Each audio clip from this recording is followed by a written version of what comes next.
Welcome to the POLKCAST. I'm Courtney Stack. And I'm Lisa Turner, and today is exciting because we're beginning a 3-episode series on finding your path at Polk.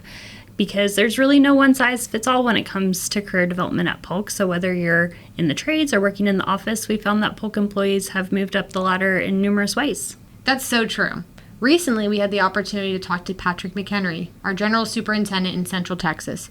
You know, out there, they don't have as much opportunity to participate in structured learning like CEF offers here in the DFW area. So how do you grow your career in those instances? Good question, Courtney. So let's just jump into our conversation with Patrick. He shares how leaders can play a really important role in career development. Welcome to the podcast, Patrick. Hey, thanks for having me on. Yeah. One of our first questions is just tell us a little bit about yourself, both personally and professionally. My name is Patrick McHenry. I'm a general superintendent for the Central Texas group. A little bit about me personally. I'm in the process of building my own house out in the Hill Country region. I've got a wife and 2 kids that are in school and sports, so that keeps us pretty busy in addition to the house building. Professionally, I started out in manufacturing facilities, actually in production. Got picked up by the maintenance department there, and that kind of is what got me started in the trades. I was a millwright to start. Whenever I first joined Polk, I got very interested in piping and welding and picked that trade up as well. How did you learn how to weld then? Did you have a friend, or was it just watching videos, or how did you even start learning that? So I was in the Army for a little while, and my battle buddy that I was deployed with, he was a welder on 18-wheeler trailers, and that actually is kind of what sparked that initial interest. So whenever I got back from deployment, I went out and bought a little welder, had no idea what I was doing. But yeah, so then, got into YouTube, trying to just learn what I could do. I do a lot of reading and online research. And then whenever I first got into becoming a millwright and working at the plant as up and coming, I got to spend some time there with the guys that were welding. Luckily, I had a very good mentor. He'd been doing it for 30 years as a millwright. And as a millwright, you're kind of the jack of all trades. So you learn a lot about everything. I believe heavily in on-the-job training. You get out of it what you put into it.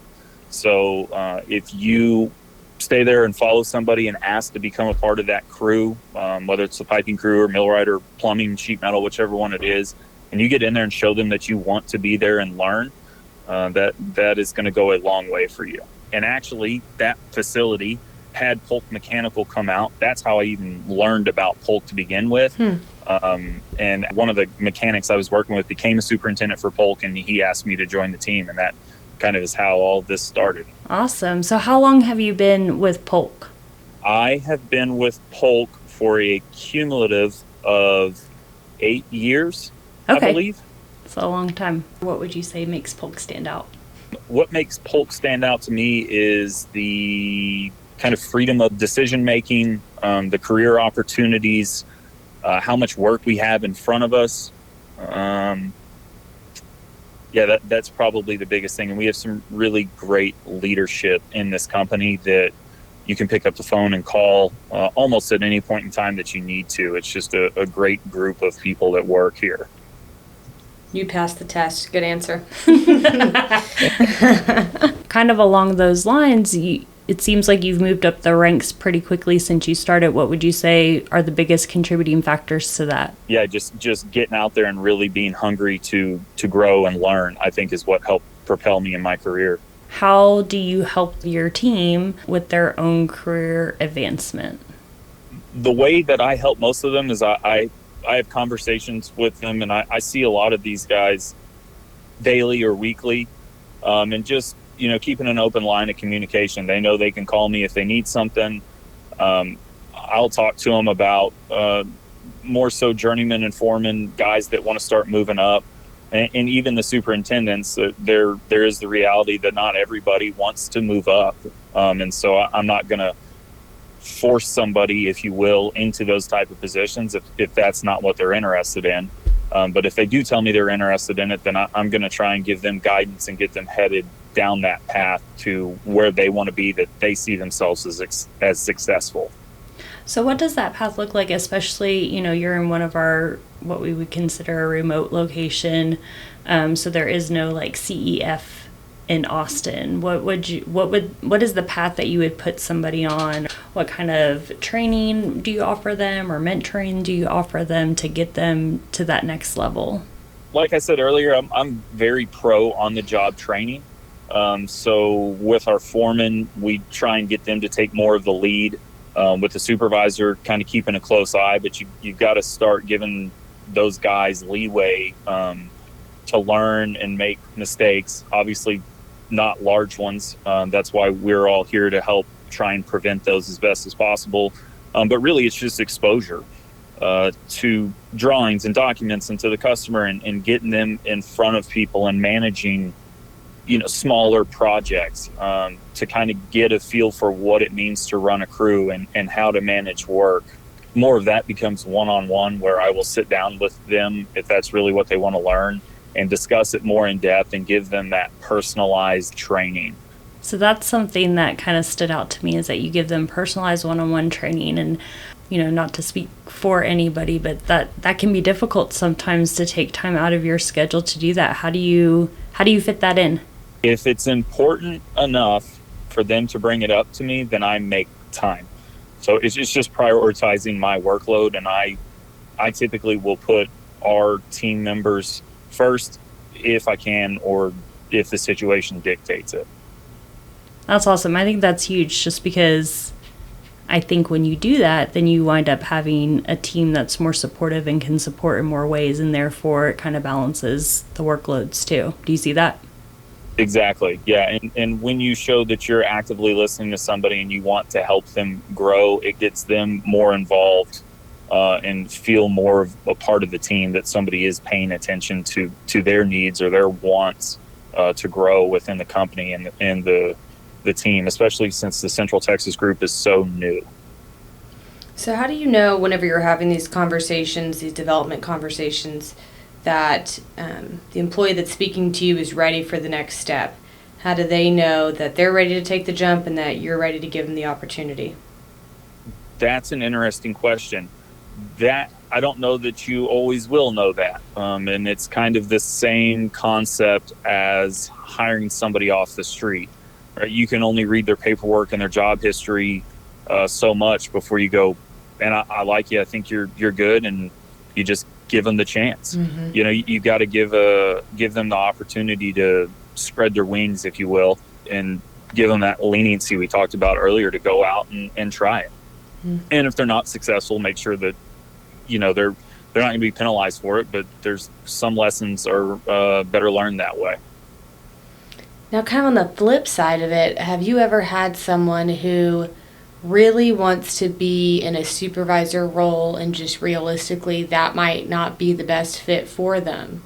How do you handle that conversation and that dynamic? I've definitely experienced that quite a few times in my career. And it'd be a difficult conversation to have with them, but I like to think I'm a realist. And so I don't sugarcoat most of those conversations. It is, hey, here are the areas you need to improve in. And it's kind of what I talked about earlier, in that they have to show that they really want that position. You don't just because you've been with the company for 5 years doesn't automatically mean you should become a foreman if you've been a journeyman. If you're a welder specifically and you want to move up within the company, well, you're going to have to show to me that you want to learn other trades and you want to take on additional duties and responsibilities more than just being underneath your hood, right? So it's a lot of that is shown in your effort and what you put out during the day, and feedback from your direct supervisors, how you interact with other team members, the way that you talk to them, the way that you treat them. All of that is factored into whether we as a team think that it's a good idea to move you up. Do you have any kind of cadence for how often you try to engage with your employees, whether it be these, potential advancement conversations, or if it's giving them feedback on something, or is it just as soon as you see it, you say it? What is your process for that? It's more so as soon as I see it, I say it. If it gets brought to my attention, I rely heavily on the field supervision to interact closely with the journeyman level guys. I will get out there and say hi to them. And a vast majority of them know me, unless, of course, they're temporary guys. Yeah, I would say that's just as the need arises, we have the conversations, and I give everybody my 2 cents on how I see it.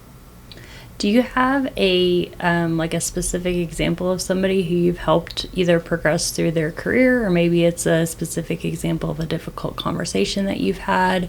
Yeah, I've got a superintendent down here with me right now, and his passion in life is being a superintendent, and he wants to be a project superintendent. And so I work closely with him. I brought him. He'd left Polk for a little while, went to another company, wasn't necessarily happy with his progression there.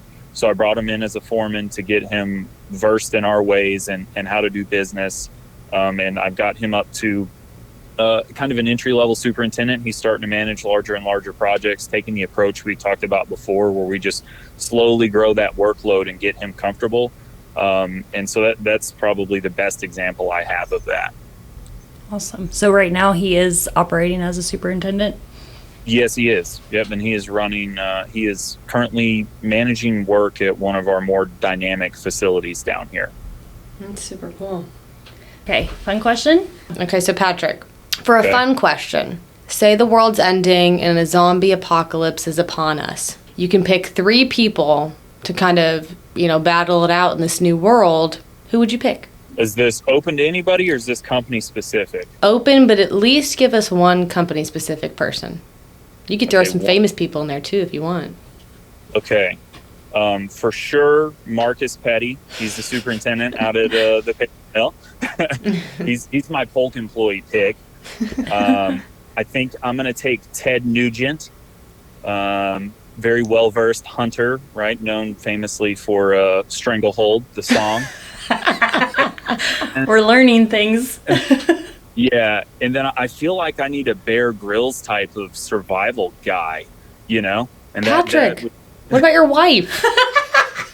I thought I was worried about just me surviving. What happens to the zombie, Okay, how about the wife and the family that's already a built-in? So you get to have your Bear Grylls guy. So you gave me 3 people, and I have a wife and 2 kids. So at that point, it's on me to get us through it, and I'd like a little more support than that. You know what I mean? Deal. So you'll pull those 3 in to keep your 3 alive. Yeah, right. I think that's my best approach.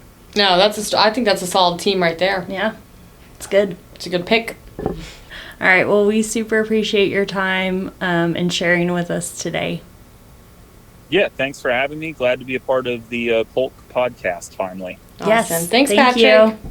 Yep, y'all have a good one. Have a good one. Thanks. Okay. Bye. Bye-bye. Thanks so much again to Patrick for taking the time to chat with us. Now it's time for our Insights Recap. Yeah, it's clear just how much time and dedication Patrick really puts into making sure his team not only becomes the best in their trade, but also making sure that they're supported and that they have a clear path in their growth.